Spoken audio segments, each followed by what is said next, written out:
الحمدللہ الحمدللہ وحدہ والصلاة والسلام علی من لا نبی بعدہ اما بعد فاعوذ باللہ من الشیطان الرجیم بسم اللہ الرحمن الرحیم قال اللہ تبارک و تعالی فی شان حبیبہ مخبرا و امرا ان اللہ و ملائکتہ یصلون علی النبی یا ایہا الذین آمنوا صلوا علیہ وسلموا تسلیما۔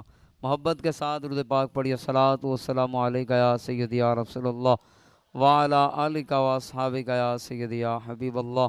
صلاۃ و السلام علیکہ یا سیدی یا رحمت للعالمین وعلی آلک و اصحابک یا سیدی یا خاتم النبیین۔ اللہ جل علا کی حمد و ثنا حضور تاجدار کائنات فخر موجودات فخر آدم و بنی آدم رسول محتشم اللہ کے پیارے امت کے سہارے آمینہ کے دلارے زہرا کے بابا حسنین کے نانا نیر تاباں رازدار ما اوحا صاحب علم نشرح لک صدرک ورفعنا لک ذکرک مالک رکاب امم فخر عرب و عجم فخر جمیع امم صلی اللہ تعالی علیہ وآلہ وسلم کی بارگاہ بے کس پناہ کے اندر نذرانہ درود و سلام پیش کرنے کے بعد معزز علماء کرام، اساتذہ کرام اور طلباء کرام، السلام علیکم ورحمۃ اللہ وبرکاتہ۔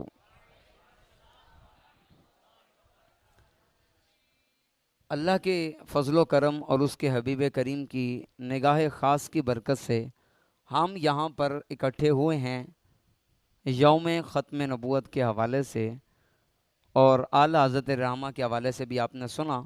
تو جو میرا موضوع سخن ہے وہ حضور علیہ الصلوۃ والسلام کی ختم نبوت اور ہماری ذمہ داریاں کیا ہیں، اس پر میں نے کچھ لب کشائی کرنی ہے۔ جتنی دیر میں کلام کروں آپ نے اپنی توجہات کا مرکز اور محور میری ذات کو بنا کے رکھنا ہے، کیونکہ یہاں پر ہم سارے ہی حضور کی بات کرنے کے لیے آئے ہوئے ہیں۔ اس لیے کوئی ایسا نہ ہو کہ حضور کی بات ہو رہی ہو، کسی کو نیند آ رہی ہے، کوئی ٹیک لگا کر بیٹھا ہے، کوئی مذاق کر رہا ہے، نہ لے سانس بھی آہستہ کہ یہ دربار نبی ہے، لے سانس بھی آہستہ کہ یہ دربار نبی ہے، خطرہ ہے بہت سخت یہاں بے ادبی کا۔ یہ اس ذات کی بات ہو رہی ہے جہاں پر اونچا سانس لینے کی اجازت نہیں ہے، اس لیے اس انداز سے آپ نے ذکر سننا ہے کہ پتہ چلے حضور کے غلام حضور کی بات سننے کے لیے بیٹھے ہوئے ہیں۔ تو حضور خاتم النبیین ہیں، آخری نبی ہیں۔ سب سے پہلے قرآن کیا کہتا ہے؟ فرمایا ما کان محمد ابا احد من رجالکم ولکن رسول اللہ و خاتم النبیین۔ فرمایا کریم آقا علیہ الصلوۃ والسلام تم میں سے مردوں کے کسی کے باپ نہیں، اور حضور اللہ کے آخری نبی ہیں۔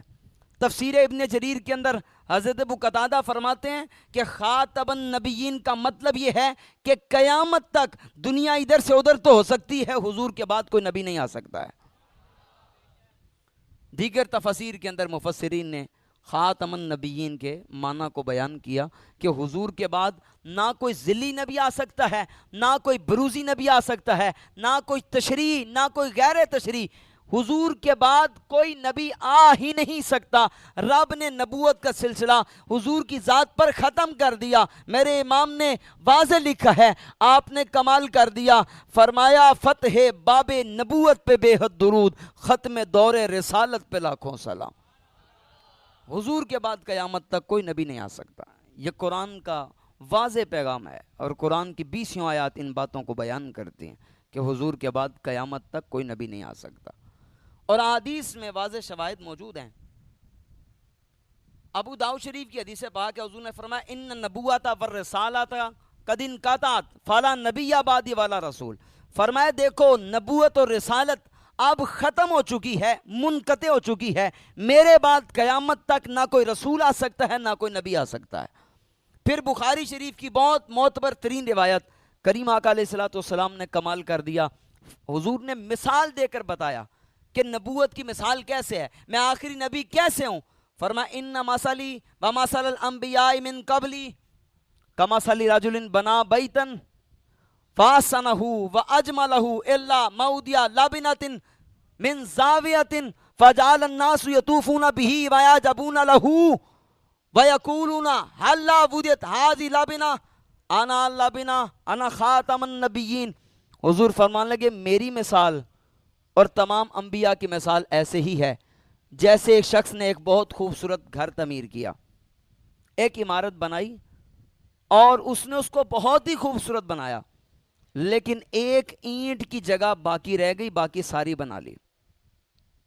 لوگ اس کے ارد گرد گھومتے ہیں اور لوگ اس کی تعریف کرتے ہیں، اس کو پسند کرتے ہیں، لیکن وہ کہتے ہیں یہ اینٹ کیوں نہیں لگائی، یہاں پر بھی ایک اینٹ کی جگہ باقی ہے۔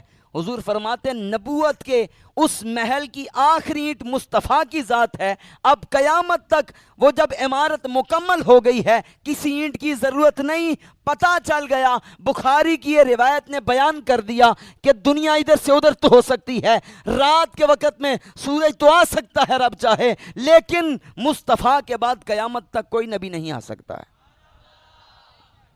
اس عقیدے کو راسخ کرنے کی ضرورت ہے، بچے بچے کو گھول کر پلانے کی ضرورت ہے۔ اور حضور نے پہلے بتا دیا کہ منکرین نبوت آئیں گے، ختم نبوت کے منکر آئیں گے۔ حضور فرمان لگے، مسلم شریف کی روایت، کریم آقا علیہ الصلوۃ والسلام ارشاد فرمانے لگے سیکون فی امتی کذابون ثلاثون کلہم یزعم انہ نبی انا خاتم النبیین لا نبی بعدی۔ فرمایا میرے بعد 30 جھوٹے دعوے دار آئیں گے جو کہیں گے ہم نبی ہیں۔ حضور فرمان لگے لیکن یاد رکھو، ہر ایک یہ گمان کرتا ہوگا میں نبی ہوں، لیکن انا خاتم النبیین، رب نے مجھے آخری نبی بنایا ہے، میرے بعد کوئی نبی نہیں آئے گا۔ اور کریم آقا علیہ الصلوۃ والسلام کے دور کے اندر بھی لوگوں نے نبوت کا دعویٰ کیا۔ سب سے پہلا مدعی نبوت کا دعویٰ کرنے والا اسود انسی ہے، جس کو حضرت فیروز نے واصل جہنم کیا، اور پھر مسیلمہ کذاب نے بھی نبوت کا دعویٰ کیا۔ دور صدیق اکبر میں اس کے خلاف جنگ بھی لڑی گئی، جس کو جنگ یمامہ کہتے ہیں۔ حضرت صدیق اکبر نے قانون توڑ دیا، فرمایا دیکھو قانون پہلے تھا کہ جو بدر میں گئے تھے وہ اب نہیں جائیں گے، ان کی مرضی ہے کسی میں جائیں یا نہ، کہا اب حضور کی ختم نبوت کی بات ہے، اب سب کو ہی جانا پڑے گا۔ 1200 صحابہ شہید ہوئے جنگ یمامہ کے اندر۔ تو ختم نبوت کا مسئلہ بہت حساس ہے، ہمیں اپنے بچوں کو یہ گھول کر پلانا پڑے گا اور بتانا پڑے گا۔ میں سلام پیش کرتا ہوں امیر اہل سنت دامت برکاتہم العالیہ کو، آپ نے بات ہی ایسی دے دی ہے، آپ نے فرمایا اپنے بچوں کو بتانا ہو نا کہ حضور کا یہ فرمان ہے، ان کو یہ نہ کہو کہ حضور نے یہ فرمایا، ان کو یہ کہو آخری نبی صلی اللہ تعالی علیہ وسلم نے یہ فرمایا۔ فائدہ کیا ہے؟ بچے کو نہیں پتا بات کیا ہے، لیکن یہ بات کرتے کرتے بڑا ہو گیا، اب اس کے دل کے اندر یہ عقیدہ راسخ ہو گیا کہ حضور آخری نبی ہیں، اس لیے تو ہر بات پر یہ کہا جاتا ہے آخری نبی نے یہ فرمایا ہے۔ یہ نام ایسا دے دیا کہ ہر بات پر یہ کہو آخری نبی صلی اللہ تعالی علیہ وسلم نے یہ بات ارشاد فرما دی ہے۔ تو اس سے بھی یہ پتہ چلا آخری نبی، سب سے آخری نبی، سب سے آخری نبی، نعرہ حتار کا سب سے آخری نبی۔ تو ہم تو اس بات کو ماننے والے ہیں، اور عقیدے پر یاد رکھیں اگر عقیدہ درست نہ ہونا تو پھر کوئی بھی عمل قابل قبول نہیں ہے۔ قرآن نے خود کہا، فرمایا ان کے جتنے اعمال تھے ہم نے ان کو اڑتے ہوئے پتنگوں کی طرح بنا دیا، ہوا میں جیسے غبار اڑا ہوتا ہے، سب کچھ ختم، کیوں؟ عقیدہ ٹھیک نہیں تھا۔ تو عقیدے کا درست ہونا یہ انسان کی نجات کا ذریعہ ہے، یہ بنیاد ہے۔ اس لیے عقیدہ ختم نبوت اس کو گھول کر پینا ہوگا، اور اس کے تحفظ کے لیے اقدامات کرنے ہوں گے، اپنے بچے کو عقیدہ گھول کر پلانا ہوگا۔ ہمارے اکابرین نے اس پر بڑی بڑی قربانیاں دی اور انتہا کر دی، ہمارے اکابرین نے ہر مقام پر۔ پیر سید میر علی شاہ صاحب رحمۃ اللہ علیہ، آپ نے جس انداز سے حضور کی ختم نبوت کا دفاع کیا اور سب کو بتایا، اس دور کے اندر مرزا غلام احمد قادیانی تھا، معاذ اللہ جو نبوت کا مدعی تھا اور دعویٰ کرتا تھا، آپ نے اس کو کہا، فرمایا آج سامنے آؤ تو پتہ چل جاتا ہے۔ ایک بات تو یہ ہوئی، کہنے لگا جی ایسا کرتے ہیں کہ آپ کو بھی ایک کمرے میں بند کر دیتے ہیں اور مجھے بھی کر دیتے ہیں، 1 مہینے کے بعد کمرہ کھولیں گے، اگر آپ زندہ ہوئے تو آپ سچے، میں ہوا تو میں سچا۔ آپ نے فرمایا نہیں یہ بات نہ کرو، اس سے بڑی بات کرتے ہیں۔ کہا جی وہ کیا؟ فرمایا 2 قبریں کھود لیتے ہیں، ایک قبر میں تم ہو جاؤ، ایک میں 3 ماہ بعد کھولیں گے، اگر تو بچا تو تو سچا، اور اگر میں بچا تو مصطفیٰ کی ذات سچی ہے۔ اتنی بڑی بات آپ نے کی، اور آپ اس کے سامنے آئے. آپ نے فرمایا خون رسول ہوں, اس کا تقاضا یہ اس کو جواب دوں. ہمارے علماء نے اس انداز سے کردار ادا کیا اور لاجواب کر دیا اس کو. وہ آپ کا مقابلہ نہ کر سکا, اس میں دم ہی نہیں تھا, کیسے مقابلہ کرتا؟ جو نبی کے بیٹے کا مقابلہ نہ کر سکا وہ حضور کا مقابلہ کیسے کر سکتا تھا؟ اس انداز سے پیر سید میر علی شاہ صاحب رحمۃ اللہ علیہ, آپ نے کتاب بھی لکھی اس پر, اور آپ نے سامنے آ کر بھی اس کا مقابلہ کیا, اور اس انداز سے مقابلہ کیا کہ جس کی نظیر کائنات میں نہیں مل سکتی ہے. آخری وقت بھی جس وقت اس کو مبالغے کی بات کر دی آپ نے, وہ نہ مانا, چلا گیا. لوگ کہنے لگے حضرت اتنے بڑے بڑے دعوے کر رہے ہیں, خیر تو ہے, اتنی بڑی بات نہ کریں. آپ نے تاریخی جملے بولے, آنکھوں میں نمی تھی, رو پڑے. فرمایا یارو میں اپنی طرف سے بات نہیں کرتا, قسم بخدا جب میں بات کر رہا تھا مصطفیٰ کریم میری پشت پر موجود تھے, حضور جو بات کہتے تھے میں وہی بیان کرتا جاتا تھا. اور آپ نے فرمایا یاد رکھو جو عقیدہ ختم نبوت کے تحفظ کے لیے کام کرے گا اس کی پشت پر رسول اللہ کا ہاتھ موجود ہوتا ہے, حضور کی مدد موجود ہوتی ہے. تو اس انداز سے, اور اعلیٰ حضرت نے ایک ہی شعر میں کمال کر دیا, ایک ہی شعر کے اندر حضور کی ختم نبوت کو اس انداز سے بیان کیا. فرمایا وہ سب خبر ہیں تمہاری, انبیاء سارے آئے نا, حضور سے پہلے آئے, وہ سب خبر ہیں تمہاری, مؤخر مبتدا تم ہو. حضور آئے تو آپ بعد میں ہیں لیکن مبتدا آپ ہی ہیں. اور شاعر نے بھی کہا تھا, وہ کہتا ہے بات یہیں پر آ کر ختم ہوتی ہے, نگاہ عشق و مستی میں وہی اول وہی آخر, وہی قرآن وہی فرقان وہی یاسین وہی تا.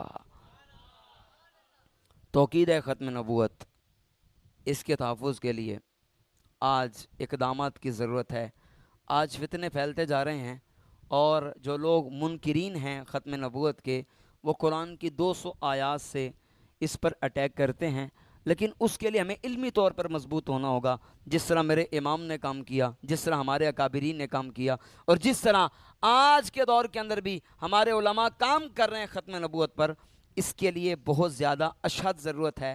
ہم میں سے ہر ایک کو ختم نبوت کا محافظ بننا پڑے گا, اور اس کا طریقہ کار یہی ہے کہ اپنے آپ کو علمی طور پر اتنا مستحکم کر لیں, اتنا مضبوط کر لیں کہ ہر مقام پر آپ دلائل کے انبار لگا دیں. اور یاد رکھیے گا امام اعظم کا یہ موقف ہے, اگر کوئی نبوت کا دعویٰ کرے تو اس سے نبوت کی دلیل مانگنا یہ بھی کفر ہے.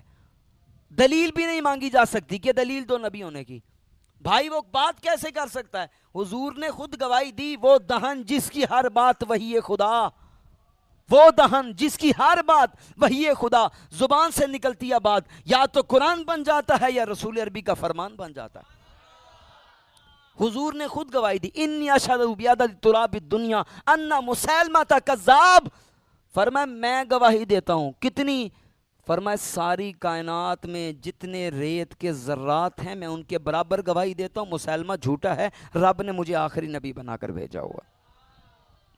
صحابہ کرام نے حضور کی ختم نبوت پر اس انداز سے محافظت کی کہ جس کی کائنات میں مثال نہیں ملتی. ابھی 7 ستمبر آ رہا ہے, ہمارے علماء نے کام کیا اور دن رات لگا دیے. مولانا شاہ احمد نورانی, اور آخری بات میری ختم, آپ کے پاس یہ لوگ آئے اپنا پورا وفد لے کر, آپ کہتے ہیں اس دور کے اندر لاکھوں کروڑوں روپے لے کر آئے اور قدموں میں رکھ دیے, کہنے لگے حضرت صبح بات نہ کیجئے گا, ہمیں غیر مسلم قرار نہ دلوائیے گا, یہ آپ کو انعام ہے, جتنا چاہیں گے اور بھی دیں گے. آپ فرماتے ہیں آنکھوں میں آنسو تھے, میں نے کہا بڑی تاخیر کر دیا بھائی, بات تو پہلے ہو چکی ہے. وہ کہنے لگے کتنے میں بکے ہو بتاؤ, کتنے کا سودا ہوا ہے؟ تاریخی کلمات, انہی پر میری گفتگو ختم ہو جائے گی, جن کی مثال نہ بھی ملی ہے نہ شاید قیامت تک کبھی مل سکے. جو میرے امام نے تاریخی جملے بولے اور ان کو لاجواب کر دیا, اور ایسا زوردار تماچا مارا اور ان کو بتایا کہ جو نبی کا نوکر ہو جائے وہ کہیں پر بکتا نہیں. کہنے لگے کتنی قیمت میں بکے ہو؟ اور فرمایا تم نے دیر کر دی ہے, ہمارا سودا بازار مصطفیٰ میں ہو چکا ہوا ہے. اور گویا کہ زبان حال سے پکار کر کہا, ٹھوک کر ماری آپ نے, صندوق کھل گیا, پیسے گر گئے. گویا زبان حال سے وہی بات کی جو میرے امام نے کہا تھا کہ اس گلی کا گداں ہوں میں جس میں, اس گلی کا گدا ہوں میں جس میں مانگتے تاجدار پھرتے ہیں، ہائے غافل وہ کیا جگہ ہے جہاں 5 جاتے ہیں 4 پھرتے ہیں، اور کوئی کیوں پوچھے تیری بات رضا اور تجھ سے شیدا 1000 پھرتے ہیں۔ میرے امام نے تو کتے کا لفظ استعمال کیا اپنے لیے، لیکن ادب کا تقاضا یہی تھا، کہا ہر کوئی پوچھے تیری بات رضا تجھ سے شیدا 1000 پھرتے ہیں۔ رب نے ان کو پھر وہ مقام دیا کہ کائنات کے اندر ہر سال، ہر لمحے، ہر گھڑی جب یہ عقیدہ ختم نبوت کی بات ہوگی، ہمارے ان اکابرین کی بات ہوگی، لیکن صرف ان کی بات کرنے سے کچھ نہیں ہوگا۔ شاعر کہتا ہے تھے تو آبا تمہارے ہی مگر تم کیا ہو، تھے تو آبا تمہارے ہی۔ اے جی میں غوث پاک کی لڑی میں سے ہوں، میں بایزید بستامی کا بچہ ہوں، میں جناب داتا صاحب کی لڑی میں سے ہوں، اور ٹھیک ہے بھائی تھے تو آبا تمہارے ہی مگر تم کیا ہو، ہاتھ پہ ہاتھ دھرے منتظر فرداں ہو، وائز قوم کی وہ پختہ خیالی نہ رہی، برق طبعی نہ رہی، شعلہ مکالی نہ رہی، رہ گئی رسم ازاں روح بلالی نہ رہی، فلسفہ رہ گیا تلقین غزالی نہ رہی، مسجدیں مرثیہ خاں ہیں کہ نوازی نہ رہے، یعنی وہ صاحب اوصاف حجازی نہ رہے۔ اے ختم رسول مکی مدنی کونین میں تم سا کوئی نہیں۔ اللہ میرے بے ترتیب سے جملوں کو اپنی بارگاہ میں قبول فرما لے، اور ہم سب کو حضور کی ختم نبوت کا محافظ بنائے، اور علمی طور پر اپنے آپ کو مستحکم کرنے کی توفیق عطا کرے، اور فتنوں کا مقابلہ کرنے کی توفیق عطا فرمائے۔ اللہ تعالیٰ ہمارے اساتذہ اور تمام طلباء سب کی خیر فرمائے، ہماری اس محفل کو اپنی بارگاہ میں قبول فرمائے، اور اپنے اکابرین جنہوں نے 7 ستمبر کو قربانیاں دیں اور ختم نبوت پر پہرا دیا، مالک کائنات ہم سب کو ان کے سیرت پڑھ کر اور ان کا انداز دیکھ کر ان کی سیرت کے مطابق اپنے آپ کو ڈھالنے کی توفیق عطا فرمائے۔ وآخر دعوانا